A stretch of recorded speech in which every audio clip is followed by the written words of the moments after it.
आज हम पढ़ने वाले हैं D pharma first year social pharmacy unit number 5, जिसमें हम पढ़ेंगे introduction to health system. Health system क्या होते हैं और साथ में पढ़ेंगे नेशनल हेल्थ प्रोग्राम।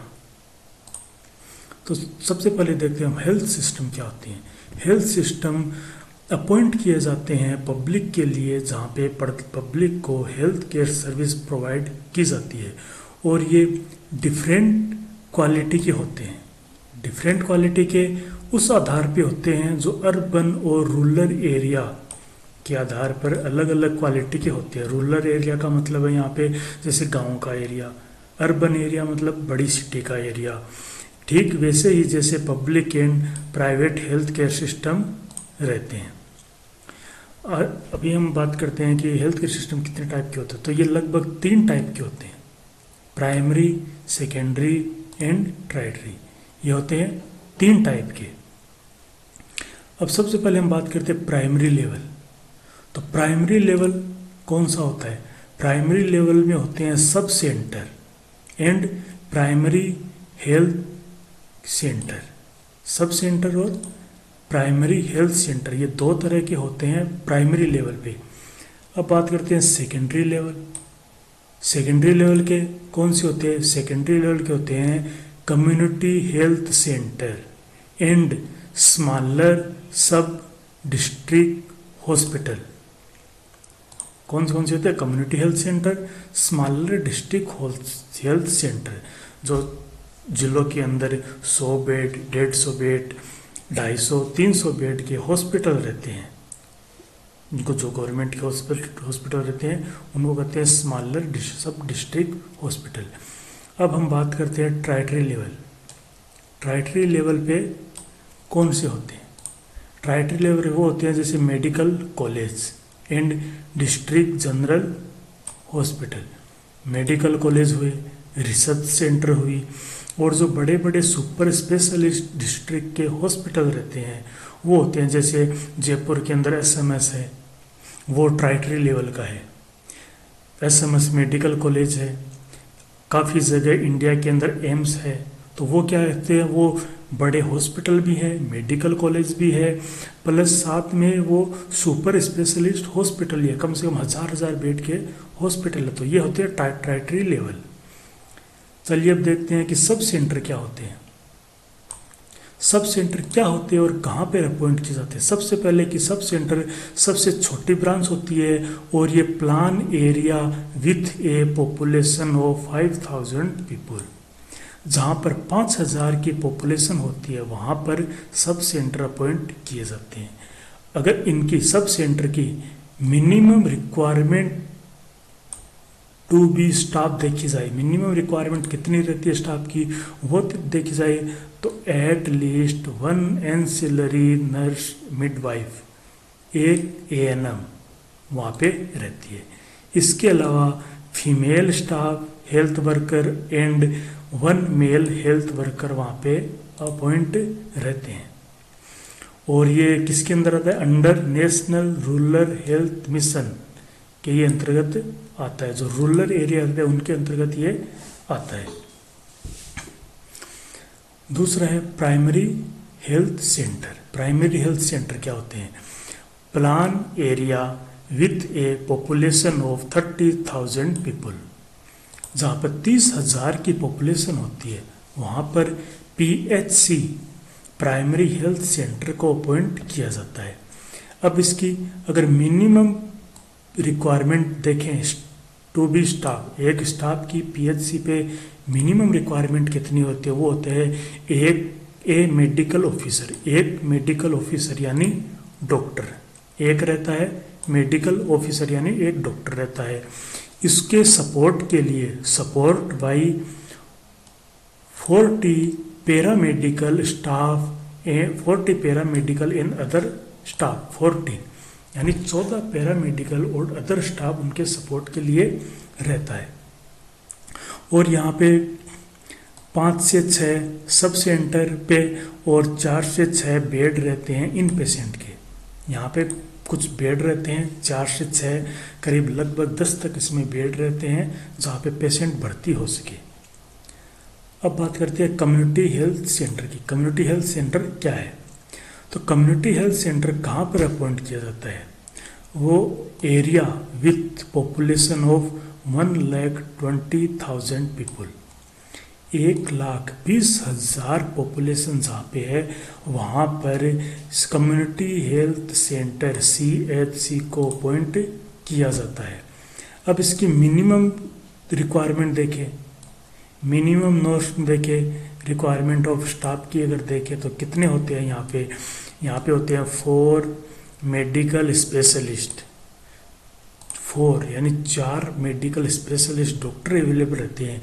ये 4 कौन कौन रहते हैं? गायनोकोलॉजिस्ट, फिजिशियन, एक सर्जन रहता है, एक फिजिशियन रहता है, एक गायनोकोलॉजिस्ट रहता है, एक ओबेस्ट्रियन एंड पेडियाट्रिक। ये 4 तरह के यहाँ पे डॉक्टर रहते हैं। एक सर्जन रहता है, एक नॉर्मल फिजिशियन रहता है, एक गायनोकोलॉजिस्ट या ओबेस्ट्रिशियन में से एक रहता है, और एक पेडियाट्रिक मतलब बच्चों का डॉक्टर।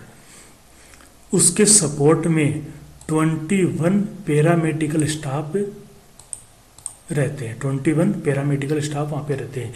ये 30 बेड का एक हॉस्पिटल रहता है।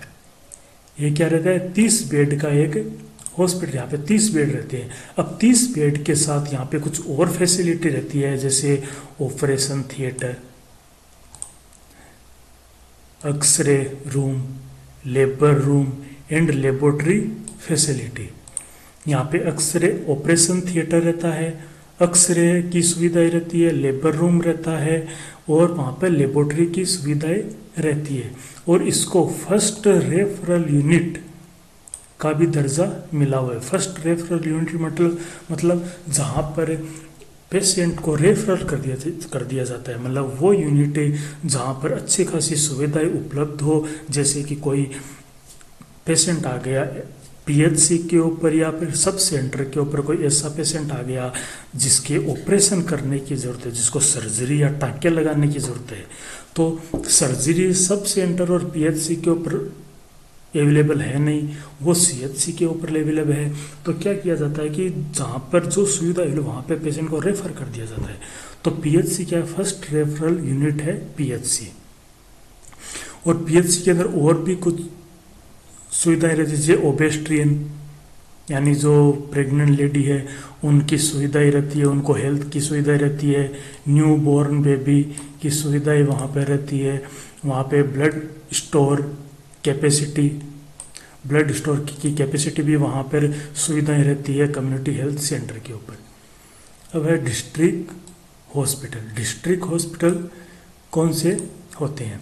तो जो डिस्ट्रिक्ट हॉस्पिटल होते हैं वो फाइनल रेफरल सेंटर के नाम से जाने जाते हैं, यानी यहाँ पर सब कुछ अवेलेबल है।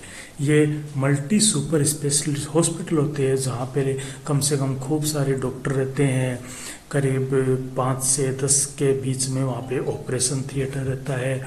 इसके अलावा ये 75 से लेके 500 बेड का ये एक हॉस्पिटल रहता है, और ये डिपेंड करता है पॉपुलेशन के ऊपर, कौन से सिटी की पॉपुलेशन कितनी है उसके ऊपर डिपेंड करता है कि यहाँ पर बेड कितने रहेंगे। ये पूरे मतलब मॉडर्न इक्विपमेंट रहते हैं इसके अंदर सारे। लोकल ब्लड बैंक इस यहाँ पर अवेलेबल रहता है। अगला है medical college and research institute. बहुत बड़े मेडिकल कॉलेज रिसर्च इंस्टीट्यूट ये है सबसे बड़ा। जैसे एग्जाम्पल के तौर पे जयपुर के अंदर SMS हॉस्पिटल है, इसके अलावा एम्स है, एम्स खूब बड़े हॉस्पिटल हैं। इसके अलावा AIIMS new Delhi, AIIMS Bhopal, AIIMS Bhubaneswar, AIIMS Jodhpur, AIIMS Raipur, AIIMS Patna और एम्स ऋषिकेश।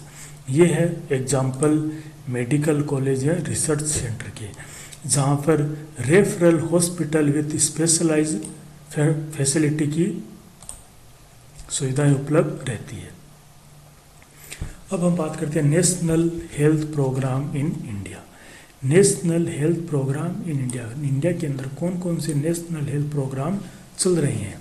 काफ़ी तरह के हेल्थ प्रोग्राम है जो हेल्थी लाइफस्टाइल है उनके सपोर्ट के लिए रहते हैं, और कितने भी इम्प्रूव ऑफ अवर हेल्थ, इसके लिए तो हमारी हेल्थ इम्प्रूव रहे, इसके लिए खूब सारे प्रोग्राम चलाए गए हैं जो सपोर्ट करते हैं हेल्थ वर्क और एजुकेशन को। Health education health work in सबको सपोर्ट करते हैं और हेल्थ सर्विस को बढ़ाते हैं ये। तो ये किस तरीके से, सबसे पहले होते हैं reproductive, maternal, neonatal, child and adolescents health programme, ये होते हैं। इनमें कौन कौन से रहते हैं, जैसे सबसे पहले है जननी शिशु सुरक्षा कार्यक्रम। जननी शिशु सुरक्षा कार्यक्रम यानी कोई न्यू बॉर्न बेबी होने वाली कोई प्रेग्नेंट लेडी है, उनकी सुरक्षा का पूरी ध्यान रखा जाता है। अगले देखें तो राष्ट्रीय किशोर स्वास्थ्य कार्यक्रम। इसके अलावा देखें तो राष्ट्रीय बाल स्वास्थ्य कार्यक्रम। इसके अलावा देखा जाए तो यूनिवर्सल इम्यूनाइजेशन प्रोग्राम। और इन सब में अलग अलग इनके उद्देश्य, जैसे जननी सुरक्षा योजना, इसमें जो लेडीज़ हैं, प्रेग्नेंट वुमन है, उनकी स्पेशलिस्ट ध्यान रखा जाता है, उनको ज़्यादा से ज़्यादा फैसिलिटी प्रोवाइड की जाए। राष्ट्रीय किशोर है, उनको जो मेला न्यूट्रिशन है, मेला न्यूट्रिशन का मतलब होता है कुपोषण, जो कुपोषण का शिकार हो रहे हैं उनको अच्छी से अच्छी सुविधाएं देना। राष्ट्रीय बाल स्वास्थ्य कार्यक्रम, इसका मतलब है कि जो चिल्ड्रेन है 0 से लेके 18 ईयर है, उनको जो स्पेशली सीरियस वाली डिजीज़ होती है, बर्थ के टाइम पे कोई डिजीज़ है या फिर कोई डेफिनेंसी है या फिर कोई डेवलपमेंट डिले हो रहा है इनका, तो इनको अच्छे से उनका ध्यान रखा जाता है। यूनिवर्सल इम्यूनाइजेशन प्रोग्राम, ये इम्यूनाइजेशन की बात है, जैसे BCG, OPV, hepatitis B, pentavalent vaccine, rotavirus, PCV, ये जितनी भी जो वैक्सीनेशन है, ये वैक्सीनेशन कंटिन्यू हर एज में अच्छे से लगती रहे, इसके लिए ये प्रोग्राम निकाला है। इसके अलावा मिशन इंद्रधनुष, इंटेंसिफाइड मिशन इंद्रधनुष, मिशन इंद्रधनुष है वो रखा गया है। मिशन इंद्रधनुष क्या क्या मतलब है कि यहाँ पे 1 अक्टूबर 2017 को improve immunisation cover, complete immunisation यानी जो वैक्सीन लगने वाली है वो कंप्लीट कवर हो जाए। कब तक कब कवर हो जाए? दिसंबर 2018 तक कंप्लीट कवर हो जाए या फिर 90% कवर हो जाए, इसके लिए ये प्रोग्राम चलाया गया था। अगला है जननी सुरक्षा योजना। जननी सुरक्षा योजना वो भी जो नियोनेटल जो भी प्रेग्नेंट लेडी है उनको स्पेशलिस्ट मतलब मिल सके। इसके अलावा जो ज़्यादा जो गरीब लेडीज़ हैं, प्रेग्नेंट लेडी जिनके पास अच्छी फैसिलिटी नहीं है, अच्छा खासा पैसा नहीं है, जिनके पास जो बड़ी अच्छे से अच्छे हॉस्पिटल में जाके अपना इलाज कर सकते, उनके लिए ज़्यादा से ज़्यादा हॉस्पिटल के अंदर गवर्नमेंट हॉस्पिटल अच्छी सुविधाएं हो, उसके लिए ये प्रोग्राम शुरू किया था। प्रधानमंत्री सुरक्षित मातृत्व अभियान, जितनी भी जो प्रेग्नेंट लेडी है, जब बच्चा पैदा होने के बाद काफ़ी सारी लेडीज ऐसी होती है जिनमें कुछ ना कुछ प्रॉब्लम आ जाती है, तो ये अभियान इसलिए चलाया गया था ताकि जब बच्चा हो रहा हो तो जो लेडीज़ हो उनको ज़्यादा से ज़्यादा फैसिलिटी मिले, अच्छी क्वालिटी मिले, फ्री ऑफ कॉस्ट उनको क्वालिटी मिले। जैसे काफ़ी सारी चीज़ चल रही है, जैसे भामाशाह चल रही है, फ्री ऑफ कॉस्ट दी जा रही है, इस तरह से काफ़ी सारी चीज़ें फ्री ऑफ कॉस्ट दी जा रही है। नवजात शिशु सुरक्षा कार्यक्रम, नवजात शिशु सुरक्षा कार्यक्रम चलाया गया है, जिसके अंदर जो न्यू बॉर्न बेबी होते हैं उनकी अच्छी तरीके से केयर करना, ये इस प्रोग्राम का उद्देश्य था। National programme for family planning, family planning के लिए नेशनल प्रोग्राम। फैमिली प्लानिंग क्या होती है ये सबको आजकल पता है। अब आगे है कि नेशनल न्यूट्रिशन प्रोग्राम, यानी नेशनल न्यूट्रिशन से रिलेटेड काफ़ी सारे प्रोग्राम चला गए थे। जैसे एग्जांपल के तौर पे national iodine deficiency disorder control programme, यानी जो आयोडीन से जो डिजीज़ हो रही थी, आयोडीन की कमी हो रही थी, उसको कंप्लीट करने के लिए प्रोग्राम चलाया गया। उसके बाद ये मदर एब्सोल्यूट अफेक्शन प्रोग्राम, जिससे इन्फेक्ट और यंग चाइल्ड है उनके लिए स्पेशली प्रोग्राम चलाया गया। जैसे ब्रेस्ट फीडिंग है, ब्रेस्ट फीडिंग को प्रमोट करना। इसके लिए जो ब्रेस्ट फीडिंग, यानी ब्रेस्ट फीडिंग का मतलब माँ अपने बच्चे को दूध पिलाती है, तो इसके लिए काफ़ी ज़्यादा प्रमोट किया गया। अगला है national programme of prevention and control of fluorosis disease है, जो काफ़ी सीरियस वाली डिजीज़ है, जिसको कंट्रोल के लिए काफ़ी अभियान चलाया गया। अगला है national iron plus initiative of anaemia control. Anaemia को कंट्रोल करने के लिए ये प्रोग्राम चलाया गया है। नेशनल विटामिन ए प्रोफाइलेक्सिन प्रोग्राम, यानी आप काफ़ी विटामिन्स नॉर्मली न्यूट्रिशन की कमी होती है, काफ़ी न्यूट्रिशन की कमी होती है, तो न्यूट्रिशन की कमी से बचने के लिए ये प्रोग्राम चलाया गया है। आज ज़्यादातर खूब सारे न्यूट्रिशन की कमी होती है, काफ़ी सारी डिफ़िकल्टी होने लगती है, तो उनकी कमी से बचने के लिए प्रोग्राम चलाया गया है।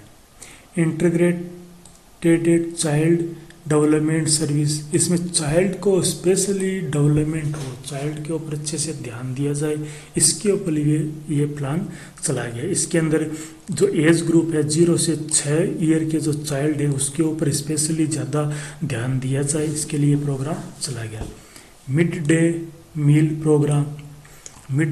प्रोग्राम सबको पता है कि स्कूलों के अंदर राशन मिलता है, स्कूलों के अंदर काफ़ी सारी फैसिलिटी मिलती है, छोटे छोटे बच्चे थे उनको फैसिलिटी मिलती है, इसके अंतर्गत ये अभियान चलाया गया था। अगला है कम्युनिकेबल डिजीज़ से रिलेटेड प्रोग्राम। तो कम्युनिकेबल डिजीज़ से रिलेटेड जो प्रोग्राम है वो क्या है? सबसे पहले है इंटीग्रेट डिजीज़ सर्वेलेंस प्रोग्राम, यानी डिजीज़ को अच्छे से स्टडी करना, कंप्लीट स्टडी करना। उनके डिजीज़ की कंप्लीट स्टडी कैसे होती है? जैसे उसकी टाइमिंग, मतलब डिजीज़ की जो टाइमिंग होती है वो कितनी होती है, उसकी कंप्लीटली उसकी रेगुलेशन, उसकी हाई क्वालिटी इंफॉर्मेशन, वो कम्युनिकेबल पब्लिक हेल्थ थ्रेट, मतलब पब्लिक के लिए उनकी कंप्लीट स्टडी को करना, इसके लिए एक सर्वे किया गया। इसके लिए प्रोग्राम की कोई भी डिजीज़ हो रही है तो उसका अच्छे से सर्वे करना। रिवाइज्ड नेशनल ट्यूबरकुलोसिस यानी टीबी कंट्रोल प्रोग्राम, टीबी को कंट्रोल करने के लिए प्रोग्राम चलाया गया था। National leprosy eradication programme, leprosy से रिलेटेड ये प्रोग्राम चलाया गया था।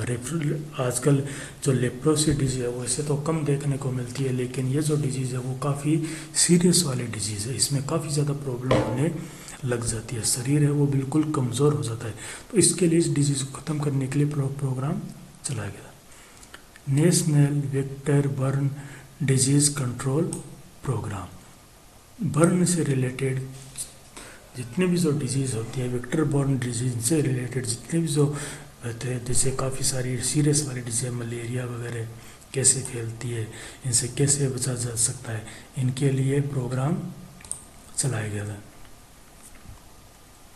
जिससे पब्लिक को कितनी ज़्यादा बड़ी प्रॉब्लम हो रही है उसको कंट्रोल करने के लिए प्रोग्राम चलाया गया था। National framework for a gender responsive approach to be TB in India, ये भी क्या था कि टीबी को हम कितनी कम अप्रोच कर सके। टीबी क्या है कि काफ़ी सीरियस वाली बीमारी है, तो टीबी को प्रिवेंशन के लिए कितनी अप्रोच कर सके लिए प्रोग्राम चलाया गया था। National AIDS control programme, AIDS को कंट्रोल करने के लिए प्रोग्राम चलाया गया था।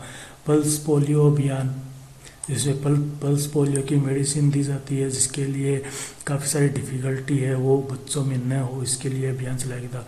National viral hepatitis control programme, hepatitis को कंट्रोल करने के लिए प्रोग्राम चलाया गया था। National rabies control programme, rabies के टीके कंटिन्यू लगते हैं, रेबीज की प्रॉब्लम है वो सोल्व हो जाए, इसके लिए प्रोग्राम चलाया गया।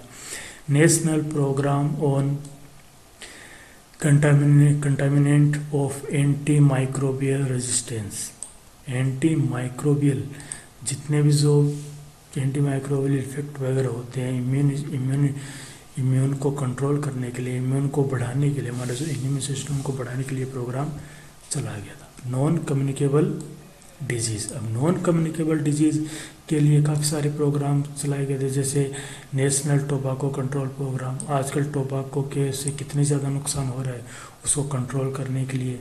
National programme on prevention of control of cancer, diabetes, cardiovascular disease and strokes, ये काफ़ी सीरियस वाली डिजीज जैसे कैंसर, डायबिटीज़, कार्डियोवास्कुलर यानी हार्ट से रिलेटेड, स्ट्रोक यानी अटैक आने वाले डिजीज से उनका ज़्यादा से ज़्यादा फैसिलिटी मिले, ज़्यादा से ज़्यादा इनको कम किया जाए, इसके लिए प्रोग्राम चलाया गया। National programme of control treatment of occupational disease, इस अब प्रोग्राम एक चलाया गया था कि ऑक्यूपेशनल डिजीज़, ऑक्यूपेशनल डिजीज़ का मतलब क्या होता है? ऑक्यूपेशनल डिजीज़ का मतलब ये होता है कि जहाँ पर कुछ लोग मजदूर या काम करते हैं, उनके काम की वजह से उनको कोई बीमारी हो जाती, जैसे किसी फैक्ट्री या कोई इंडस्ट्रियल एरिया के अंदर कोई मजदूर है, खूब सारे मजदूर काम कर रहे हैं, कोई हैंडीक्राफ्ट फैक्ट्री में मजदूर काम कर रहे हैं, कहीं को कंस्ट्रक्शन चल रहा है वहाँ पे मजदूर काम कर रहे हैं, तो उनको अस्थमा की प्रॉब्लम ज़्यादा हो जाती है। तो जहाँ पर हम जो काम करते हैं उस काम की वजह से कोई डिजीज़ है वो होती है ऑक्यूपेशनल डिजीज, इसके लिए भी प्रोग्राम चलाया गया था। National programme of prevention and control of defence, इसके लिए काफ़ी सारे प्रोग्राम चलाए गए, जैसे कहीं भी आजकल आप देख रहे हो कि एक्सीडेंट हो रहे हैं, कहीं कुछ किसी को चोट लग गई, कहीं कोई इंजरी हो गई, या फिर ये प्रॉब्लम हो तो जाती है, लेकिन इन प्रॉब्लम होने के बाद में हमेशा के लिए कुछ डिफ़िकल्टी हो जाती है, तो इनसे बचने के लिए काफ़ी सारे प्रोग्राम चलाए गए थे। National mental health programme, mental को कंट्रोल करने के लिए प्रोग्राम चलाया गया था। National programme for control of blindness and visual impairment, blindness यानी हमारी जो आँखों की रोशनी है वो सबसे ज़्यादा कम हो रही है, तो इसको बचने के लिए प्रोग्राम चलाया गया। प्रधानमंत्री नेशनल डायलिसिस प्रोग्राम, डायलिसिस के लिए प्रोग्राम चलाया गया था। डायलिसिस क्या है कि जब किसी का ब्लड है वो फिल्टर नहीं होता तो एक डायलिसिस की मशीन आती है, उसके अंदर ब्लड को फिल्टर किया जाता है, तो डायलिसिस मशीन के लिए प्रोग्राम चलाए गए थे। National programme for the health care of elderly, यानी जो यंग लोग थे उनमें कितनी डिजीज़ कैसे फैल रही है उसको कंट्रोल करने के लिए प्रोग्राम चलाया गया था। National programme of prevention and management of burn injury, burn से होने वाली जो डिजीज़ है उनको लिए प्रोग्राम चलाया गया था। National oral health programme, oral health से रिलेटेड प्रोग्राम चलाया गया था। इसके अलावा national health programme the strength, ऐसे खूब सारे नेशनल सिस्टम स्ट्रेंथनिंग प्रोग्राम, जैसे आयुष्मान भारत योजना, ये प्रोग्राम चले। आयुष्मान भारत योजना में आप सब लोग लगभग सब लोग जानते हैं। प्रधानमंत्री स्वास्थ्य सुरक्षा योजना, इसके अलावा ला क्यूसा प्रोग्राम चलाया गया, जिसमें ला क्यूसा प्रोग्राम का क्या मतलब है कि यहाँ पे लेबर रूम क्वालिटी इम्प्रूव इंटीएशन, जो लेबर रूम है उनको क्वालिटी इम्प्रेशन के लिए प्रोग्राम चलाया गया था। और इसके अलावा नेशनल हेल्थ मिशन, इसके लिए प्रोग्राम चलाया गया था। अब role of pharmacist in national health programme, pharmacist के क्या रोल है? फार्मासिस्ट का सबसे बड़ा रोल क्या है कि ट्रीटमेंट, डायरेक्टली ऑब्जर्व ट्रीटमेंट, इसके लिए फार्मासिस्ट को लीगल डायरेक्ट ट्रीटमेंट फार्मासिस्ट दे सकता है। इसके लिए multi drug resistant end TB awareness के लिए फार्मासिस्ट को एलिजिबल किया गया। इसके अलावा और खूब सारे फार्मासिस्ट के रोल से क्लिनिकल फार्मासिस्ट के लिए अच्छा उनको एलिजिबल किया गया, उनको फार्मासिस्ट को रोल दिया गया खूब सारे। इसके अलावा इसमें खूब सारे जैसे multi drug resistant particular against disease like TB and HIV, TB और एचआईवी जैसे सीरियस डिजीज़ है उनके लिए मल्टी ड्रग है वो यूज कर सके, उनके लिए प्रोग्राम खूब सारी मतलब फार्मासिस्ट को ये रोल है। The pharmacist as a friend is needs, pharmacist क्या है कि सबसे ज़्यादा अवेलेबल रहता है फार्मासिस्ट। डॉक्टर की अगर हम देखा जाएं तो डॉक्टर, नर्स और फार्मासिस्ट अगर इन तीनों में कंपेयर किया जाए तो सबसे ज़्यादा अवेलेबल है वो फार्मासिस्ट रहता है, इसलिए फार्मासिस्ट को एज ए फ्रेंड नीड्स क्या। इसके अलावा खूब सारे फार्मासिस्ट के वजह से सेफ सप्लाई डिस्पेंसिंग, मेडिसिन की सेफ तरीके से सप्लाई डिस्पेंसिंग, उनकी स्टोरेज, इन सब के लिए फार्मासिस्ट का ही सबसे बड़ा रोल है। तो चलिए अब होती है एक्सरसाइज।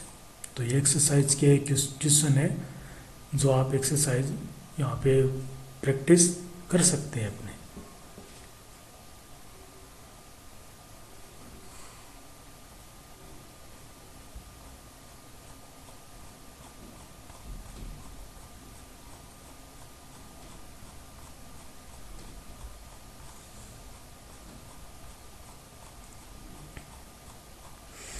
तो ये था D pharma first year social pharmacy के यूनिट नंबर 5। अगर आप इसे नोट करना चाहते हो तो आप वीडियो पॉज करके इसको आप अच्छे से नोट कर सकते हो।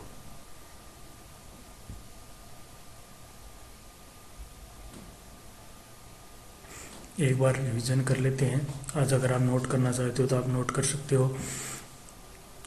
हमने खूब सारे हेल्थ केयर सिस्टम पढ़े। हेल्थ केयर सिस्टम क्या होते हैं?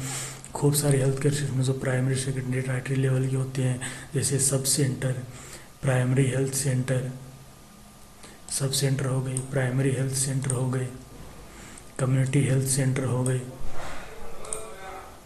इसके अलावा डिस्ट्रिक्ट हॉस्पिटल, मेडिकल और रिसर्च सेंटर, ये खूब सारे हैं। तो ये थी यूनिट नंबर 5।